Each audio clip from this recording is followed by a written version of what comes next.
God has given two gifts to man alone, to no other mortal creature. The gifts are mind and speech, and these gifts, if used rightly, will differ in nothing from the immortals. Now, when man takes off the body, when he quits the body, they will be his guides, and by them he will be led into the troop of the gods and into the souls of those who attain to bliss.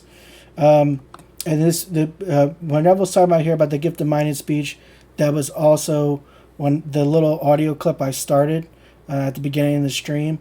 He had just finished talking about how when he says mind, he often is using that as a synonym for imagination, just as something to help you understand the vocabulary that Neville tends to use. Only to man is the gift given of mind and speech. I could tell you the story of how easy it is to do, but in the doing, may I tell you, it really is difficult.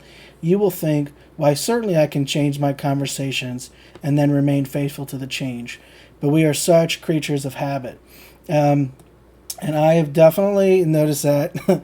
I mean, especially when you pick something that is coming up in your thoughts throughout the day, it is so easy to let little thoughts creep in and get so identified with them and get so enamored with them that you forget where you wanted to go instead.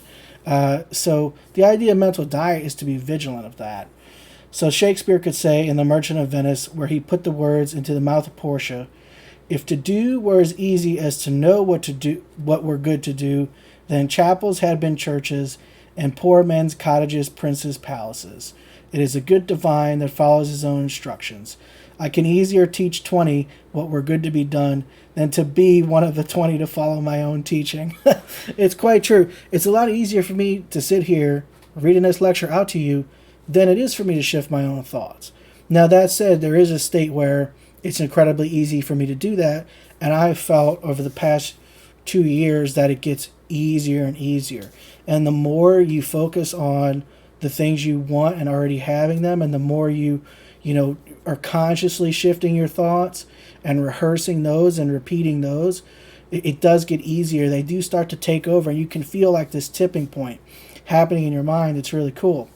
So it's simple on the surface, but in practice, it is not as simple as it appears to be.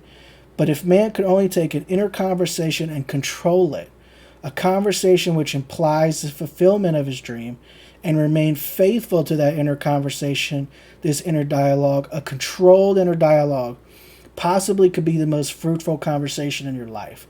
So not only here is he talking about your thoughts, but he's also talking about something I know I do, that I would guess a lot of people do, though not everyone, which is a lot of times you're talking to other people in your head. You're imagining conversations with them, and you're telling them about your life. So when you're doing that, instead of telling them all about your problems or about the things you want that you don't have yet, instead go to, okay, well, if I already had the job I want, how would I tell my best friend? If I had a ton of money coming in, what would that conversation be like with my mom? Practically. Like, you're having these conversations anyway. And when you notice that your mind is doing that, don't stay stuck on whatever the problem is. Go into, I've already got this. This is already done. I don't need to worry about this anymore. And it happened better than I ever thought it would. And talk to that person from that perspective. Man talks all day long inwardly. He may restrain the impulse to say it outwardly. He may feel like saying it, but he is cultivated. He is an educated person. He feels himself under restraint. He might feel like telling you to go to the devil, but he restrains the impulse to say it audibly. But he has said it. It was born with the impulse. Now there, Neville's talking about cursing people out in your head, which he obviously advises don't do. If I could only now take my objective in this world and dare to assume I've achieved it, and then carry on conversations, inner conversations, from the premise of that assumption, I should put this to the test and prove it. Would it really achieve a change of form in my world? I am telling you from my own experience, it does. It absolutely does. I can tell you from my personal experience, it does too.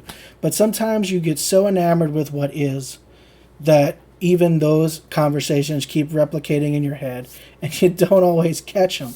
But if you just stop that, stop doing that nonsense, and move into mentally. It's already done, and talking to people mentally from that perspective, wow, things can really shift in incredible ways.